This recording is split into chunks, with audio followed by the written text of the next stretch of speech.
Well, hello, everybody, and welcome to the Pursue Your Spark podcast. I am so excited that on my segment, Women on the Move, I have another amazing life to share with you. And this life I'm sharing with you today is Loretta Sayers. She's an introspective adventurer. So she also says she's aging on her own terms. Now hold on to your seats, she's a mother, wife, writer, photographer, organizer, manager, blogger, wanderer, event planner. Loretta is a Better After 50 influencer. She's also the creator and the mastermind behind the Countdown to 60 blog. And this blog is dedicated to all 50-something-year-old women out there who may feel the same way she does, and that she says, someday we're going to be 60. Someday. So welcome to the show, Loretta. I'm so glad that you're here.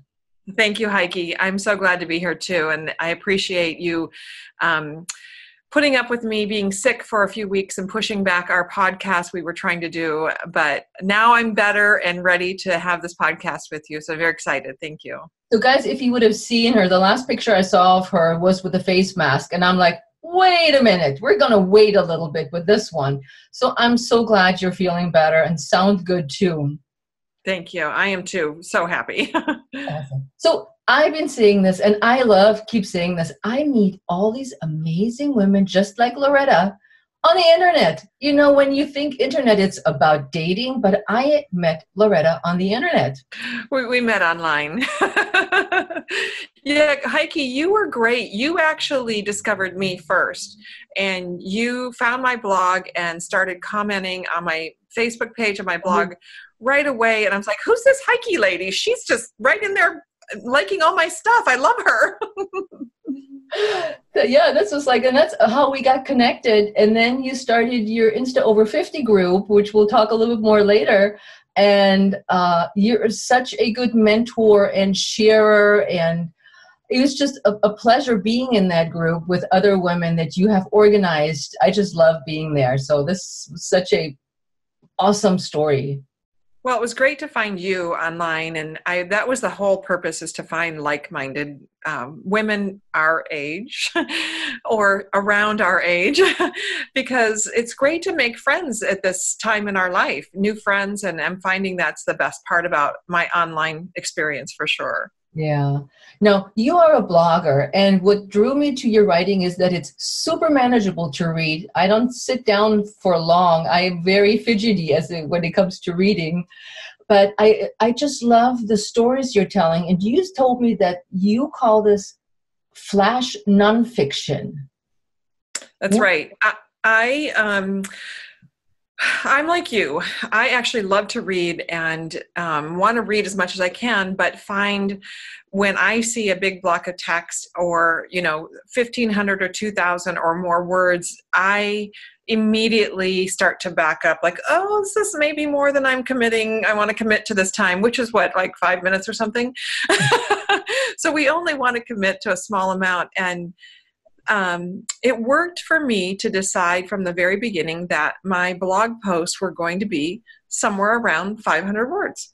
Mm-hmm. It takes a minute to read, and we all have that time to just read a little bit, and it's nonfiction. There's stories about my life and my experiences, and so there's the flash nonfiction and where that came from. Okay, because when you explained it to me, I said, I have to share this with our listeners because I've never heard that term, flash nonfiction.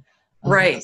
Yeah, I kind of stole it. I know there's flash fiction out there. And so it's basically short stories. And I thought, well, all of my stories are bite-sized pieces and in the blog format, and hopefully we'll grow into something more one day, which we'll talk about. Well, I have such a hard time writing. I really struggle with this. I mean, yes, English is my second language, but how did you get started writing? What compels you to write? It's like, I don't sit down. I'm not a big journaler to just spill my guts. So what compels you to write? I have been journaling for most of my life, and I never, ever, ever have considered myself a writer. I just felt like I had something to say. And so perhaps that's part of it, is if you have something to say and you can put some words, string some words together, there you are, you're a writer. And what compelled me to start my blog and start really writing for an audience was, like I think I've told you before, I woke up one day in July of 2017 and I said, all of a sudden I was like, I'm going to be 60. And it just was like, oh, it just seems so big. So I know, isn't that funny that it does though? And I Googled it and asked Google how many days until my 60th birthday, and it came back 666, which is funny because I considered it a beast. That's right. Yeah. Yeah, so I thought, what better way to tame this beast than to just tackle it head on and try to figure out who I am. And that's why I started writing. It was purely selfish. It was just a moment in my life that I said, I got to start writing and telling my story and being honest. And I've told my story verbally many times, and I always have left out certain details or changed certain things because I was afraid of how I'd be perceived. And I decided on this blog, I was going to be 100% completely honest. And that's been quite a task. Yeah. Would you like to share some of it with our listeners? Sure, I definitely could. I talk about how I grew up in Michigan and I have a large family. And I think that's when I've spoken to friends and people and sort of told that part of my story. They're like, wow, you should write a book. And that was nothing compared to some of the other things. But I'll read something short. Like I said, all of them are short. And this is just part of one that I wrote a long time ago, right when I first started the blog. Cool. The first day of sixth grade stands out clearly. It was a month after our mom died, and I think I was nervous about getting ready for school without mom's help. I'm not sure if my sister fixed my hair or if I did. I don't recall what I was wearing. What I do remember was my classmates and I were mingling around, and all of a sudden, Jerry Snyder was talking to me. Jerry Snyder. In my mind, he was one of the popular kids, and I was not. He came up to me and said, I saw in the paper that your mom died. I'm sorry. I just looked at him and couldn't really speak. Then he said, you sure have a lot of brothers. He smiled at me and then just acted like we had always been friends. It was a wonderful way to start sixth grade. The other memory of that school year wasn't such a good one. I was doing the best I could to feel normal, even though things weren't normal in my world. We were already the poor family. Now we were the poor kids without a mom. Making friends was challenging for me. I was getting close to one girl, and honestly, I don't remember her name now. We would play together on the playground and chat at lunchtime, and in my mind, she was my best friend. Until one day in gym class. We were playing some kind of ball game, and she got mad at me for something I did wrong. She started yelling at me to do it right, and I probably said something stupid back, like I am. That's when the words came out of her mouth that I will always remember. She yelled, you are the reason your mom is dead. Oh. I stood there frozen. How did she know? How did she know I was supposed to be taking care of my mom the week before she died? And I complained about it. Of course, she didn't know any of those things. Those are just the thoughts that ran through my head. She also didn't mean it. They were just words that flew up from her mouth to get my attention. But that day changed my feelings about friendships. I know I had a few close friends, but I also kept a distance. I think that made me seem like I wasn't friendly. So that was just me spilling my beans. It's so like I have goosebumps just sitting here. So anybody who watches the video, because of course we have a video for you guys, not just the audio. I'm having goosebumps just listening to Loretta. I'm sure you do too. It's such an honest retake or recalling of your story and your emotions. And thank you. I found when I was trying to figure out sort of my path and who I am, that the things that are told to us when we're growing up, when we're little, we put inside, and so some of these things we just declare that's who we are. Mm-hmm. We declare that this what this person said is truth, and I'm going to own it, and it's who I am. And then we get to midlife, or hopefully sooner for a lot of other people. For me, midlife, I started to question all of those beliefs, and writing them down and saying them out loud has been such an amazing journey for myself. And I've cried and I've typed just bawling sometimes. And my husband sees me, he's like, "Are you okay?" It's like, oh, I just have to keep typing. Words have come out that I didn't know were there. I have experienced things that have just been unbelievable. And it's all because of just starting to tell my story. So growing up with 14 brothers and sisters. Yeah. How was life back then? The 14 of you, you said you grew up poor. So create a picture for us what that would look like. Well, I was second to the youngest. So most of or I'll say half of my siblings were older and gone. My oldest sister is 16 years older than me. Oh, wow. And she had left home by then. Most of us left home by 15 or 16, which I find interesting. Yeah. But my father was married previously, and he had some of my siblings are half siblings. Okay. And then my mother was also married previously. So we're the yours, mine, and ours group. And, but we never think of anyone in our family would never say half brother or half sister. It's just, we were raised to be siblings. Okay. But we grew up on a farm, and it was really wonderful. We had the farm life, we had the animals, and grew up organic just by accident because my dad couldn't afford to buy all the chemicals you'd need.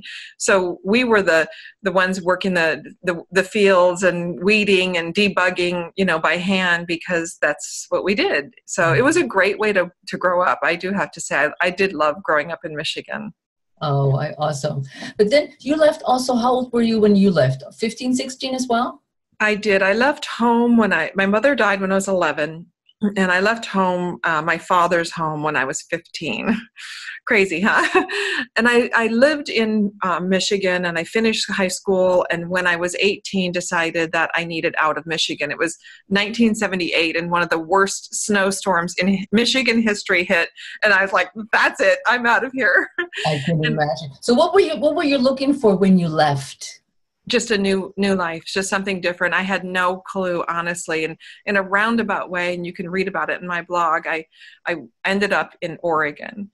And I ended up living in Oregon for 32 years. That's where I ended up marrying and meeting my husband and having my two sons and raising them also on a little farm. Mm-hmm. And then ultimately getting a divorce after 18 years to that man. So Oregon has a big warm spot in my heart as well. Being by yourself so young, how did you keep yourself afloat financially? What did you do? Because I know, and the listeners don't know that you're doing so many things. It just blows my mind. But at that time, you're so young. How did you keep yourself afloat financially? I was so lucky. Living in a small town, there was a little cafe downtown that two sisters ran, and I became the waitress there, and they rented me an apartment upstairs. And the great thing about that was I got to eat there. So I got my food for free, and I made enough money to be able to afford to continue to go to school. And I have fallen back as a waitress job many times when I needed immediate cash, because that's something you can do, and get money in your hand today. Uh-huh. And you met your husband during that time, your first husband? No, I didn't meet my first husband until I moved to Oregon. Okay. So when I moved to Oregon, I started as a secretary for a builder, Mr. C. He was great. I just couldn't believe my luck in finding him. And I was working for him when I met my first husband. Okay. So like I touched on a little bit, you have so many talents. You worked on a horse farm. You did something on a winery. And jack of all trades. You okay, I need to learn this. I'm going to learn this. So I have done that, Heike. I've been one of those people that if it needs to get done, I do it.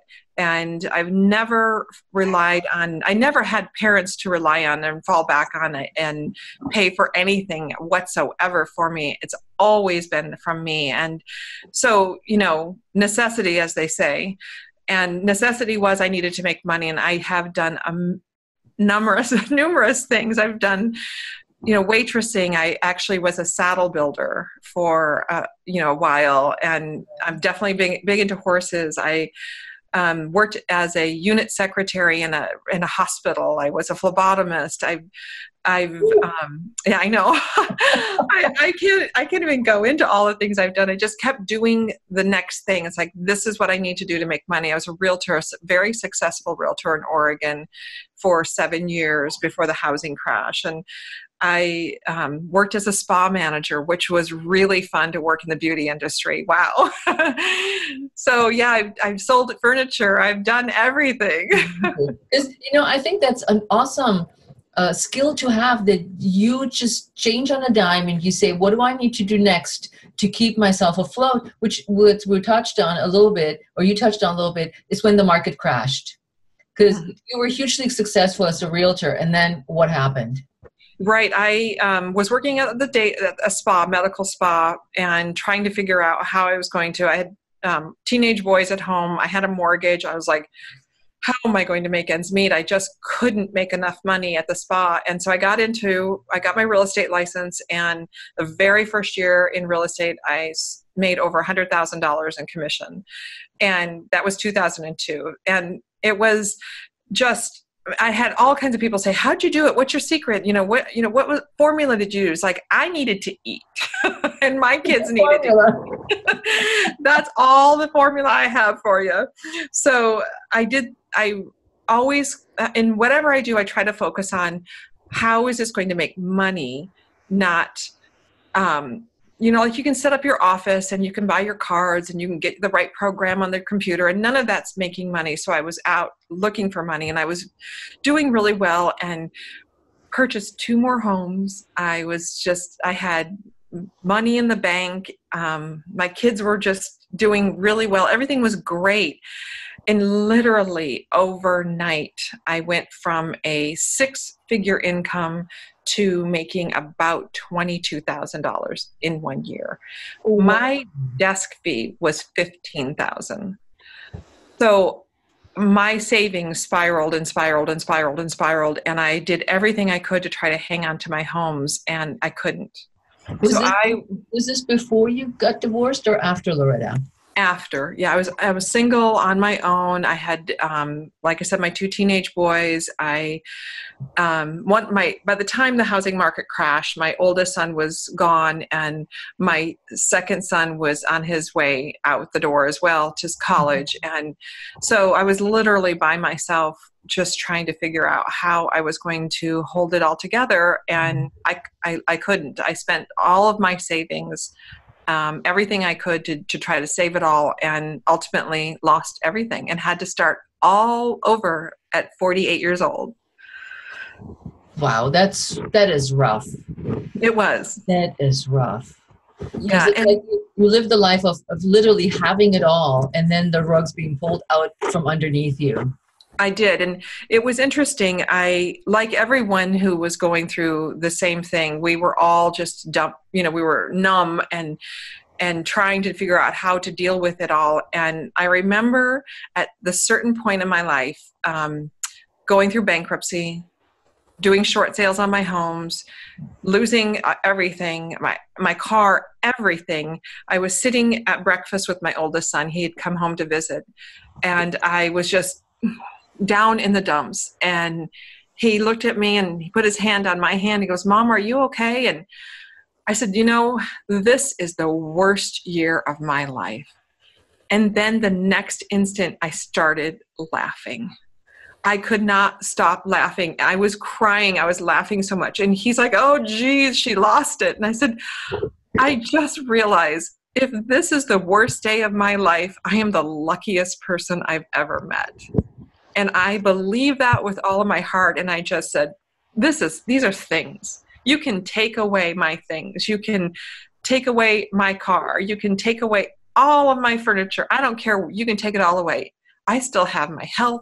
I still have my kids. I still have my friends. I still have my smile. I still have my laughter. I have everything.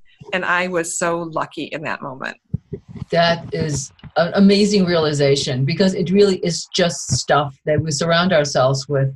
That is, if we don't have it, it's it's okay, but if you depend on it, it's not okay. But in the end, it's meaningless. What I think is always super, what I'm as a single mom too went through is what I was worried is like, can I put food on the table for the kids? Can I provide a roof over their head? Everything else, my kids make fun of me. They're like, Mom, you're such a minimalist. Even now, my husband is the decorator. I'm like, we don't need to buy anything. We don't need to buy more stuff. We don't need it.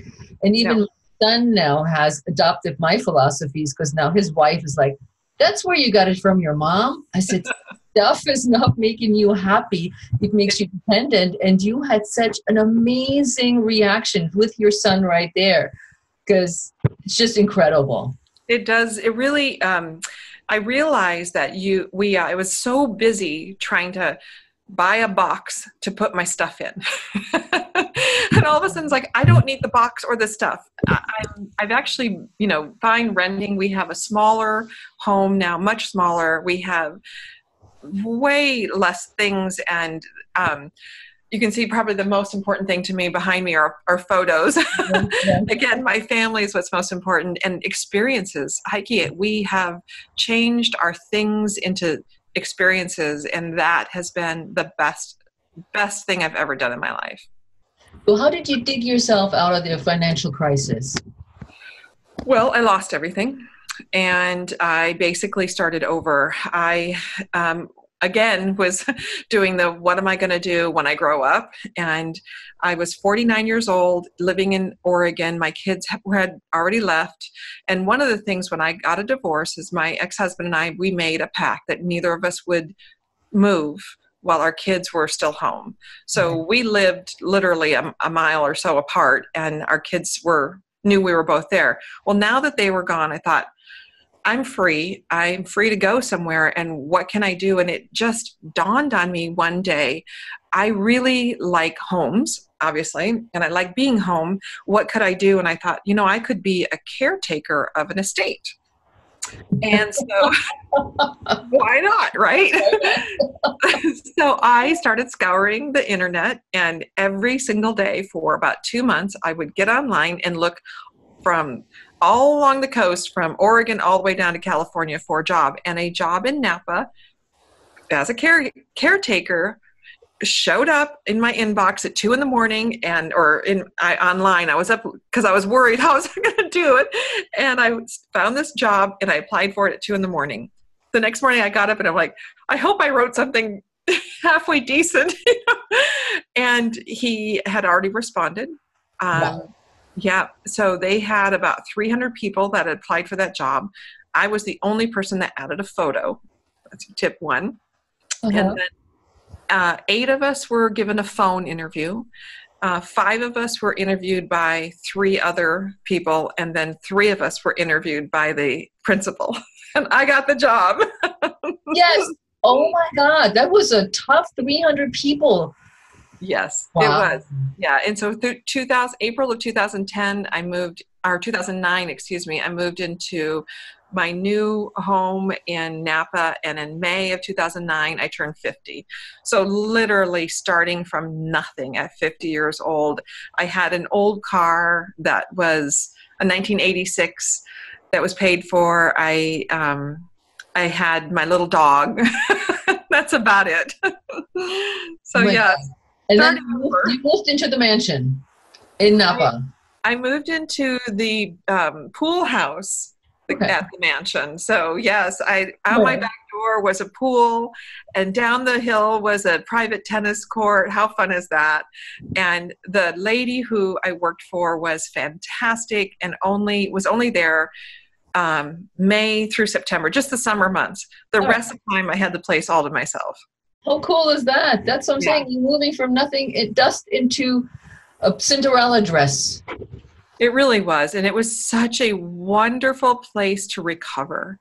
Yeah. She gave me such security and an opportunity to just take a deep breath and find the moments that I could recover from what I went through. And I'm so lucky I had that opportunity. It really couldn't have been better. And from there I moved that's where I met John. That's the next question. The good-looking, sexy husband of yours. Oh my gosh! So from your mansion, so you met John. How? Online. Thank goodness for online dating. Yes, we met online, and he was a writer, and I had been doing some editing for my son's magazine. And so he got wind of that and asked me to look at his columns that he was doing for the Benicia Herald. And he happened to be writing about relationships and online dating, which I thought was just ironic and interesting. And we chatted for months and months, many, many hours about online dating, about men and women and relationships and how different it can be. And slowly and slowly and slowly, we became more than just friends. It took us a while. It took a while to get there. I know I see the pictures of you guys, and Sue, you just seem to be such a good match. You're doing things you love to do together, and he deeply cares about you and you about him, of course. But it's like it shows in the photos that you share with us on social media.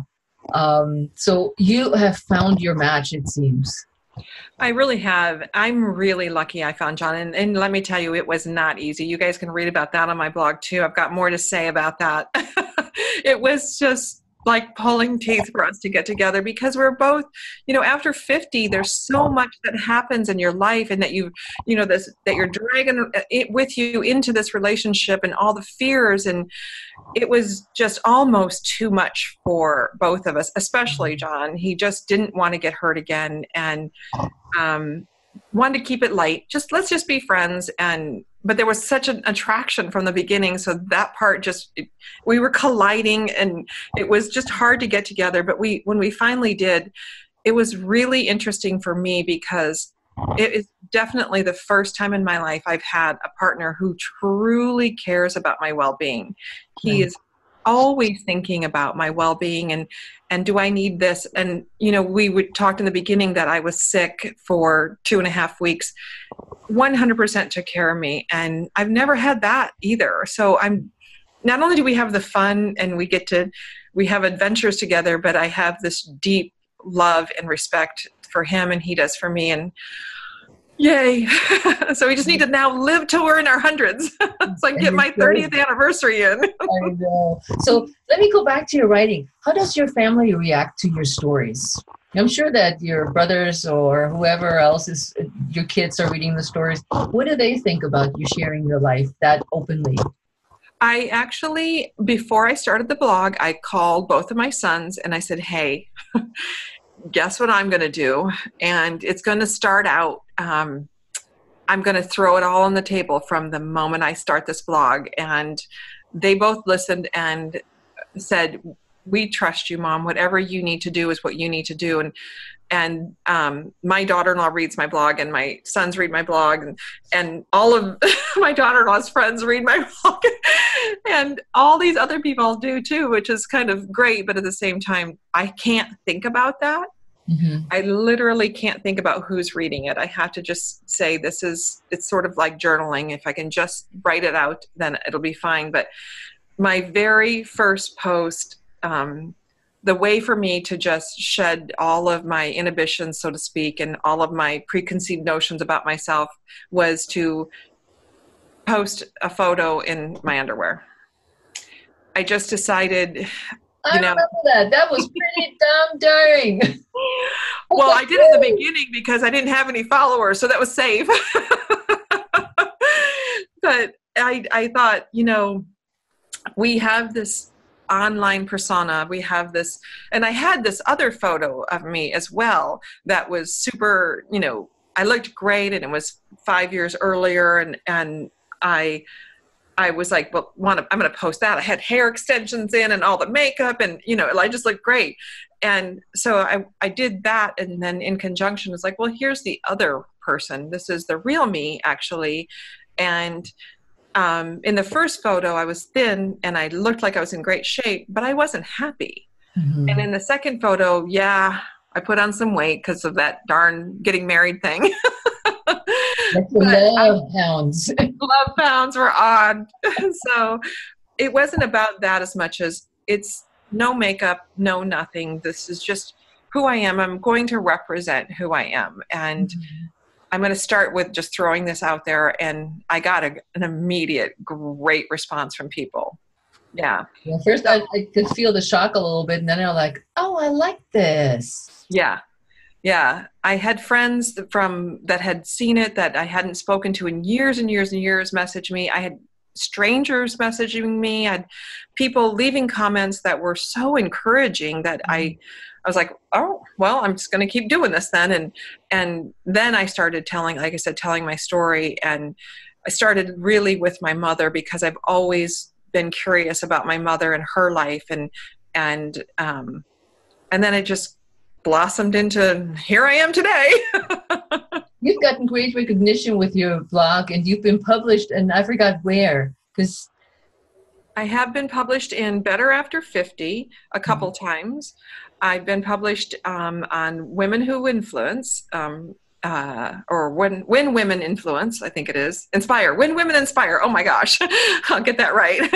And I've been published in a few other magazines. I've been published in actually Health Monitor magazine, of all things, because it was about me having exercise-induced asthma.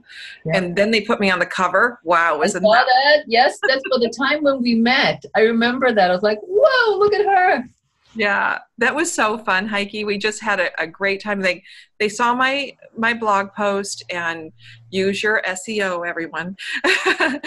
And contacted me and said, we'd really love to feature your post about exercise-induced asthma.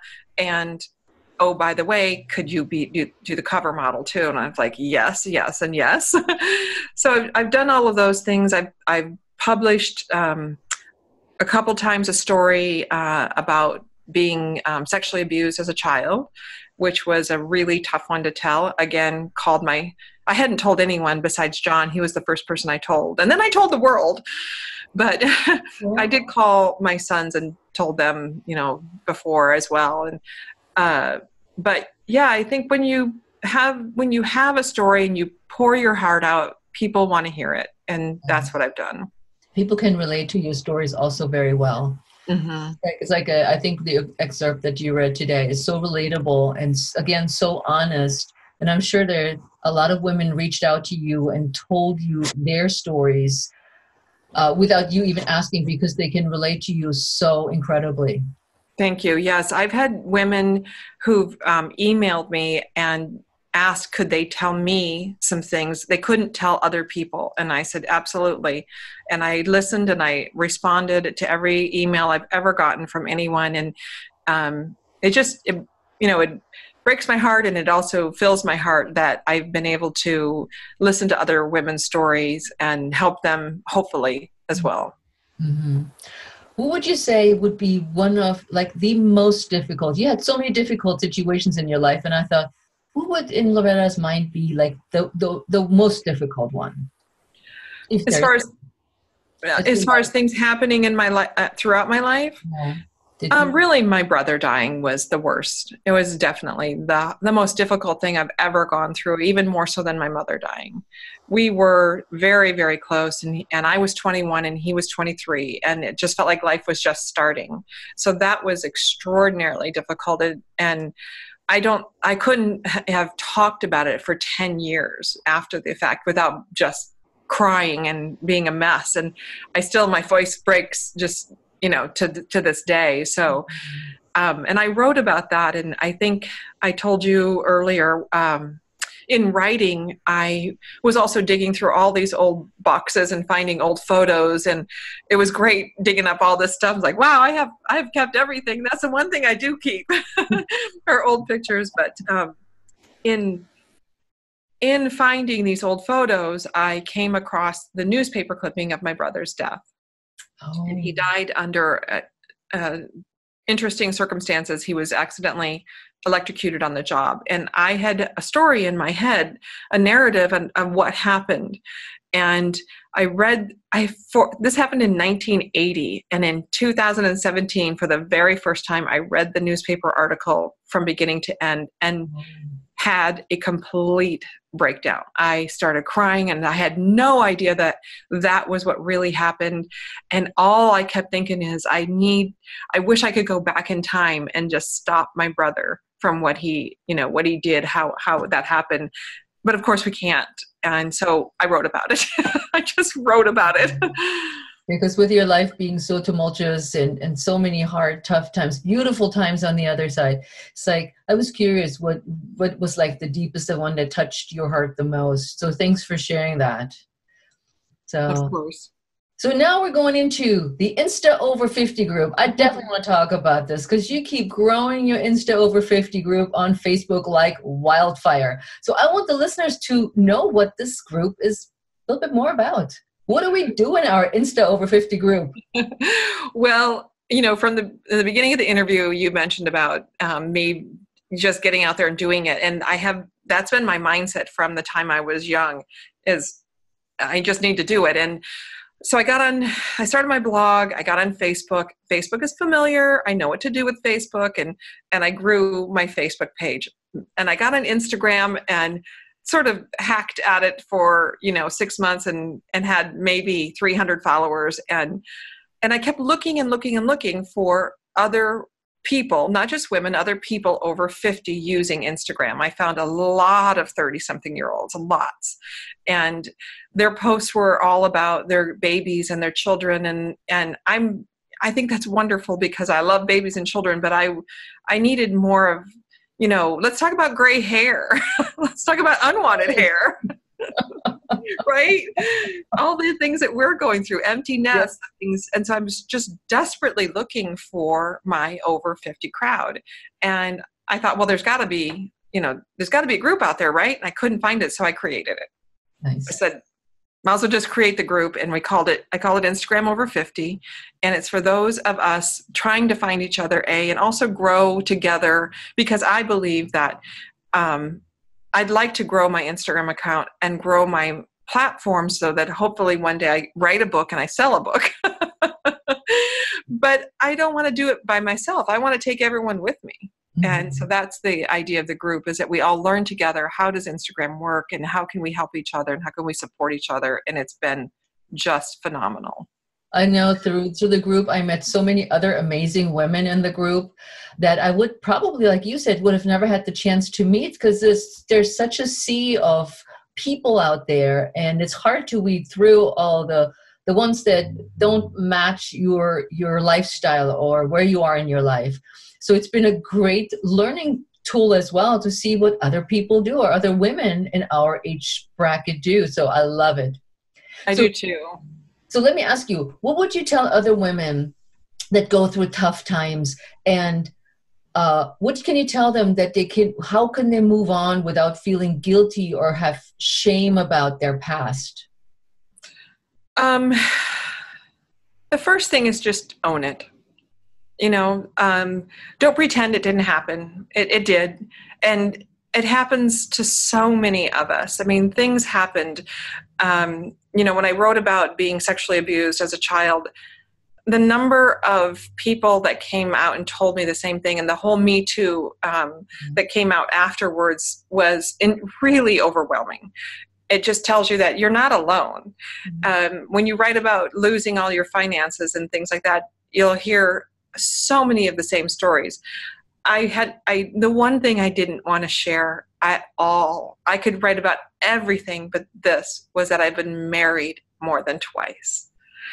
That was something I held and kept as a secret and didn't want anyone to know. And I wrote about every single step in my blog, and it gave me so much power. I was able to release it and move on. And I think anything you do, if you can just own it, then release it and move on, and know that tomorrow and the next day and the next day and the next day can and will be better, then it doesn't matter what happens to you. You'll just go for it. I like that. That's I think that's great advice, because many of us clamor to the past and not letting go and harboring the shame or the guilt of whatever happened, and make it and own it, even though it may not be what we're responsible for. So I love that advice. And I hope, and I know everybody listening and watching this video will love this advice. And we want you guys listening and watching the video, telling us about your experiences, and give us feedback of what you think Loretta's advice did to you or for you, and helped you move beyond a border or beyond something that held you back. But we want to know from Loretta now, what are the future plans in Loretta's life? Oh, here it is, January 2019, and I'm already feeling like I'm behind. Isn't that crazy? Yep.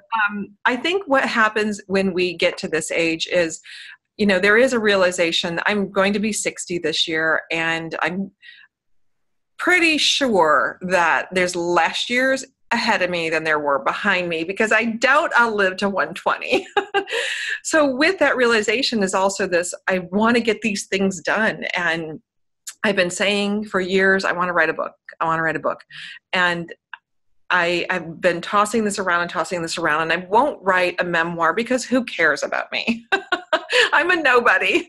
So I would rather make it a fiction and make it my story, but I can make it a fiction so that it can be, it'll get across to more people, because I think that's what will get people's attention. Mm-hmm. But I think writing, I'm still trying to figure out the whole Instagram and being a brand influencer or a brand ambassador or any of those things. Making money from this somehow would be really awesome. I'd like to do that. So those are on the table this year. I'm also, for myself, learning how to play the piano. My little piano's right behind me. Oh, cool. Don't know how to play. Just going to do it because it's good for your brain. And hiking more and getting outside and moving and being healthy and just finding my rhythm. That's the biggest thing. I love it. One of the clients I worked with this morning, she said, Heike, this is going to be our best year. And I looked at her and I said, yeah, we're going to leave crap behind from last year, all health issues and God knows what. It's going to be a great year. And I just loved when she said that. And you're just like, yeah, it's going to be a great year. And I have all these amazing things I want to do. I think so. I used to say to myself all the time, whatever you believe, you're right. Yeah. So if you believe that things are hard, if you believe that time, this is a bad time, or this is difficult, or I can't do this, or I can't do that, then you're right. Yeah.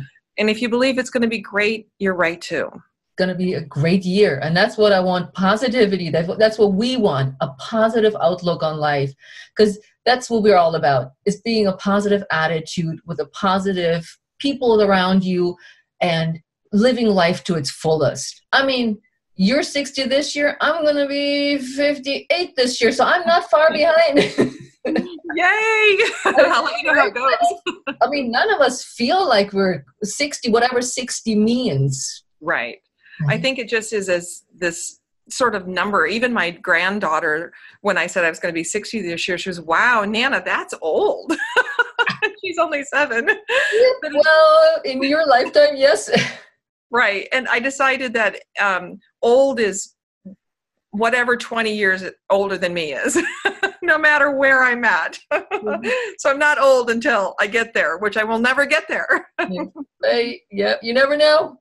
Yeah. Well, you mentioned about positivity, and I really wanted to just piggyback on that really quick, Heike, because I have found social media has turned out to be such a great tool to find like-minded, positive women, especially my age. I'm inundated with these wonderful, beautiful souls that are every day out there rooting for me, rooting for the other people, rooting for themselves. And that has changed my life. I have to say, I love that part. And the Instagram over 50 group is that, So. Yeah, I was surprised too how positive it was. I was a little hesitant at first, but I was like, this is great. I love it. This is positive, supportive. And everybody, when you start a new project or you have something going on, everybody pats you on the back and supports you virtually. So it is truly amazing. Yeah. But I want people listening and watching the video know how they can reach you. So tell them where they can find you. Well, we might also start with Instagram. I'm on Instagram at Loretta's_countdown to 60. I actually just changed that. It was countdown to 60, but I wanted to add my name. I just felt it was important to add my name to it. So Loretta's, like as in Loretta Sayers, _countdown to 60. And my blog is The Countdown to 60. I'm on Facebook as Loretta's Countdown to 60. I've got my Facebook group, Instagram Over 50, and I'm everywhere else. So we'll put all those links in the show notes, because I know when you're like sitting there, you're going, what was that? What was that? We're putting all the links in the show notes. So all you have to do is click and you can reach Loretta and read her amazing blog, get to know her better, maybe even interested in joining the Instagram Over 50, or find her on Instagram, where we all seem to be hanging out these days. Yep. So I want to thank Loretta so much for being here, sharing her stories, sharing her life story and her experiences. It was wonderful to have you. Thank you, Heike. I really appreciate the interview. I love your podcast and so enjoy it. So I'm very honored to be a part of it. Thank you. My pleasure. So I'll see you soon, as we call it, on the thread. All righty. Bye-bye. Bye.